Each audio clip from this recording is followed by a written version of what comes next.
got in a lot of trouble, in and out of jail. Nobody could trust me. Family hated seeing me come because, I was going to steal, lie, cheat.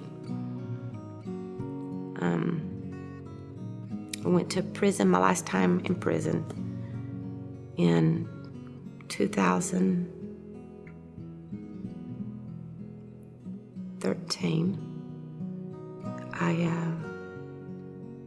I decided that I had to change my life.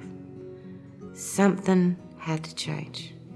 I had a behavior problem that I didn't know how to manage or control. And I hated myself.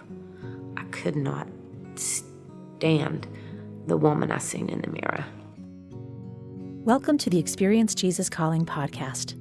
Today, we speak with Janie Elkins, a graduate of the Next Door, a faith-based rehabilitation center in Nashville, Tennessee. Janie grew up in an abusive household, which pointed her down a rough road of addiction and substance abuse. Janie's search for real love in her life came up empty time and time again as she fell into toxic relationships and sought to numb her pain through drugs. Here's Janie to share her story. My name is Janie Elkins, and I graduated from the Next Door February 27th, 2015. I was born in Kentucky, and when I was 3, we moved to Southwest Virginia. My dad was a coal miner. I have 4 sisters. It was rough in my house for me and all my sisters. When I was probably 12, I think my first thing that I started with was an eating disorder. And then it wasn't long after that, I started drinking and smoking pot, and was filling that void that I had. All the people that I hung with that got high, I thought they loved me, and they didn't condemn me and make me feel like I was less than, because I felt like I was one of them, one of the cool kids. That went on all through high school and went from drinking to smoking pot to experimenting with other drugs. I got married while I was still in high school. Had a lot of bad relationships, a lot of bad ones. I think when I was 21, 22, I got pregnant with my first son. I was still in addiction, and it was getting worse. He was born in 1986. Even after he was born, I was still getting high, still using. Then my youngest son was born in 1987. I had handsome boys, too.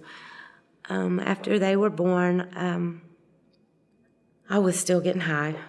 Couldn't leave the drugs alone. Had left my husband, my children's father, and moved out and took the kids. I was partying nonstop. My husband had the kids, and he was taking me to court to get a divorce and custody of the kids. And I did sign custody of them over. At that time, it was probably what was best, because they would have had a rough life living with me.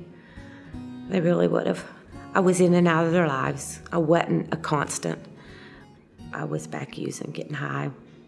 I knew I was going to be drug tested, and God, I was so miserable. And I decided that I was going to take my own life. And I was driving around in a truck, and I had a .38, and I really didn't have the nerve to pull the trigger. I thought I didn't want to be alive anymore. I was going to drive the truck off of a cliff. I just didn't know any other way out. I went to my probation office, and I sat down in my truck, just sitting there. I had the gun laying on my lap, and I just leaned up against the door, just staring up at the window at my probation officers. I sat out there probably for a good 2 hours before I ever decided to go in and ask for help and tell them what I was about to do and how I was feeling, and that I was back using drugs. She took me in front of the judge, and he court-ordered me to do a 30-day stint in a drug treatment center.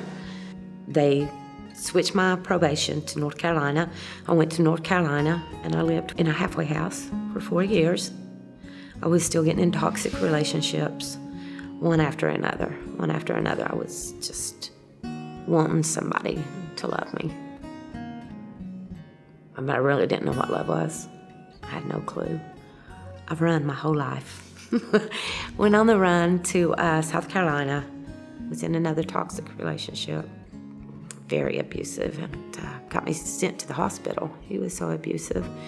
And at this time, my dad was dying of lung cancer, and that was heartbreaking.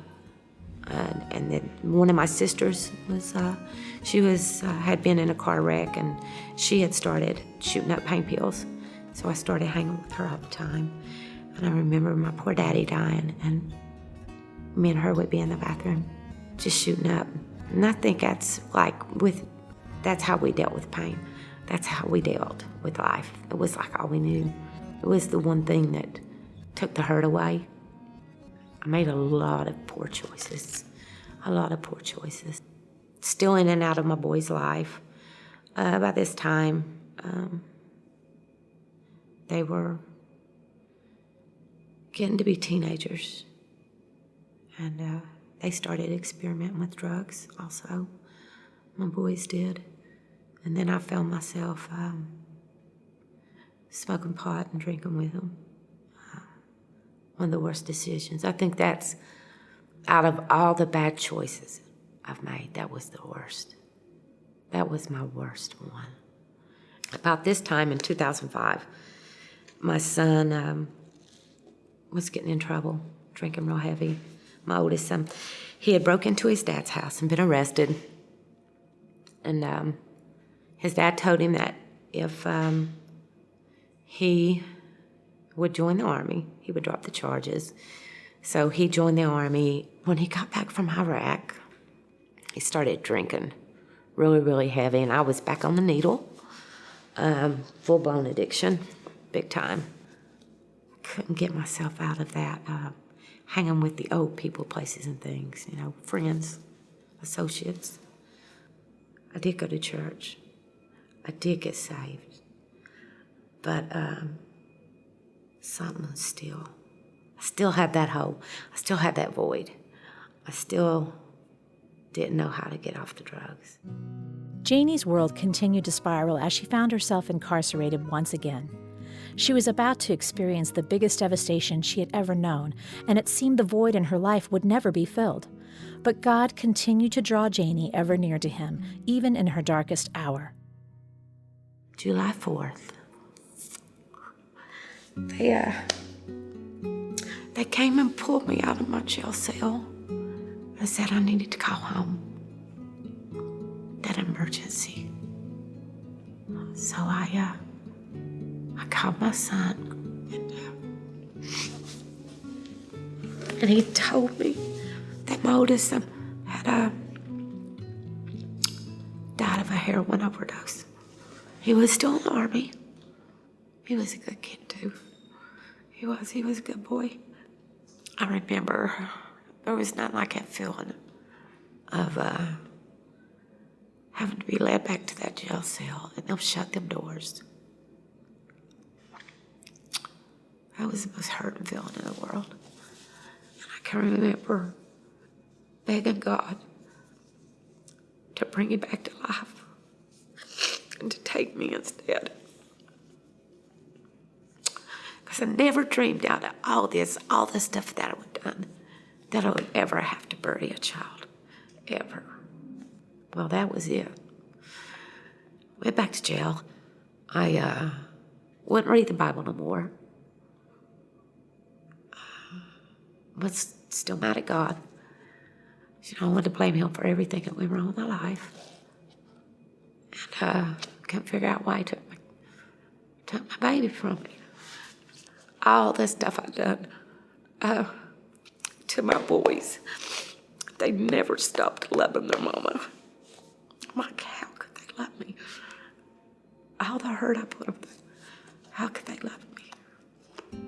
And I made my mind up that I had to get my life together, that I could not live like that anymore.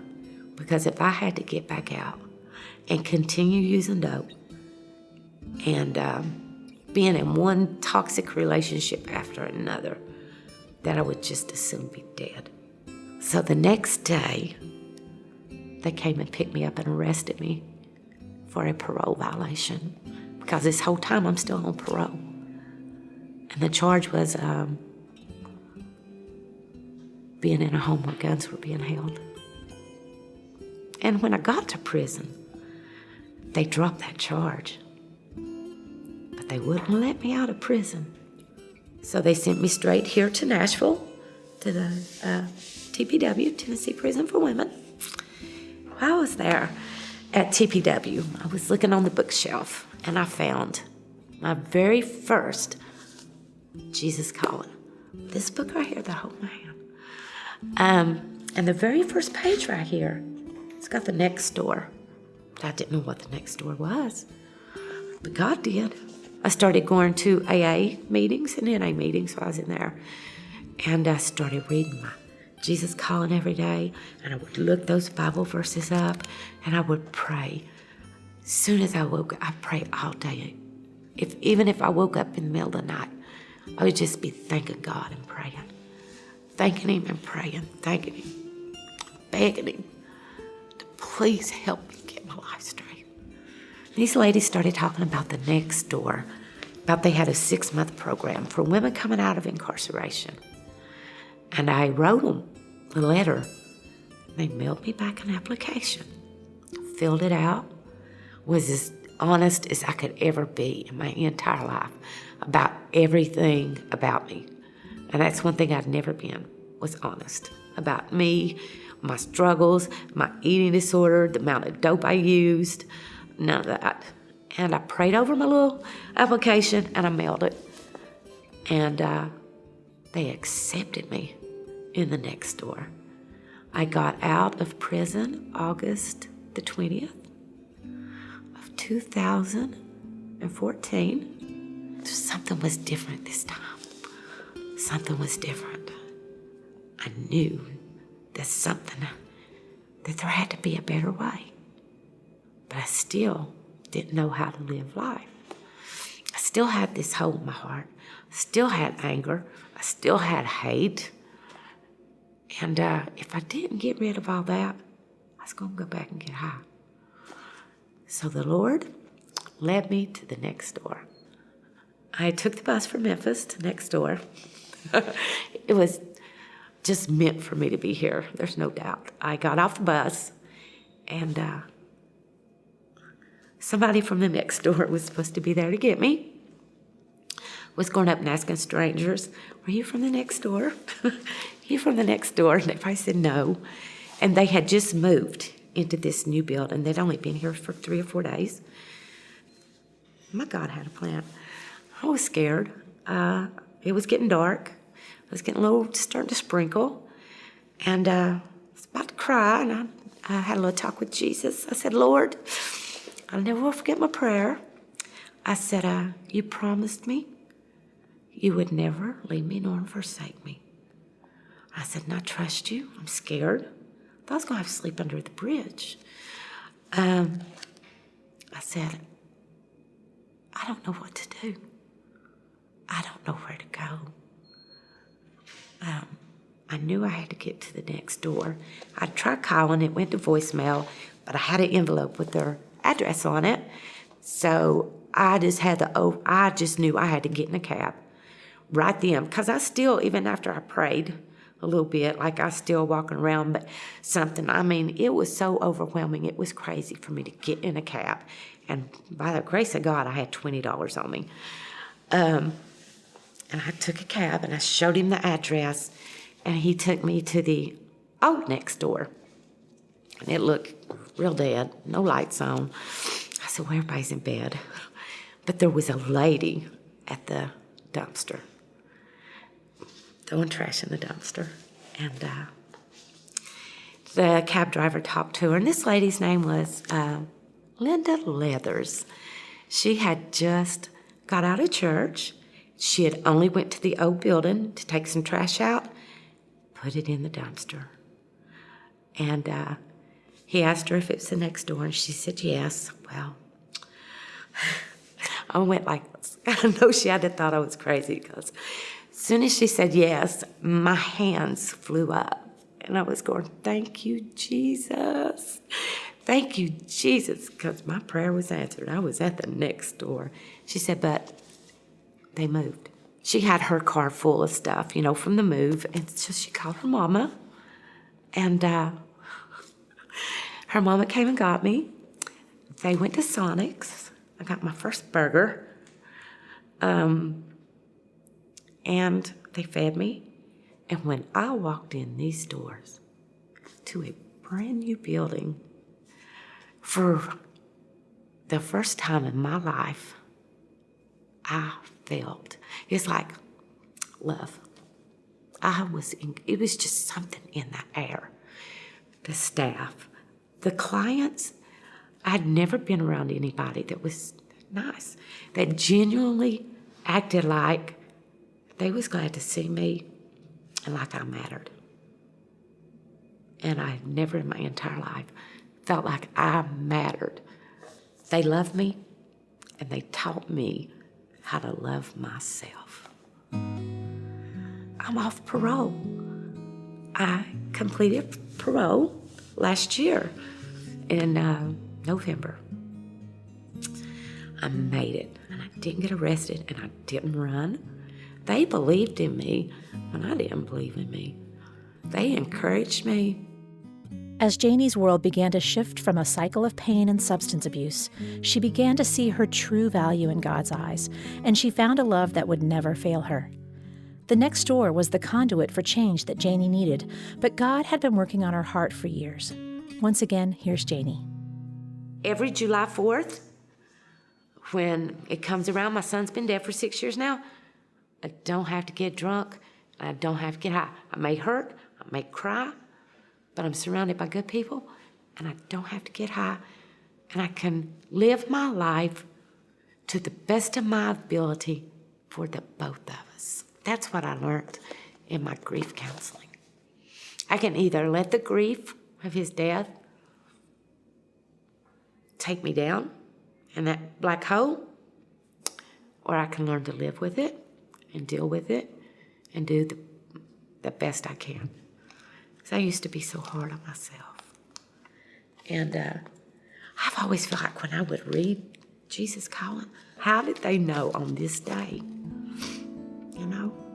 that this was going to apply in my life, or that I was going to need to hear this passage right here? It's November 1st. Do not be discouraged by the difficulty of keeping your focus on me.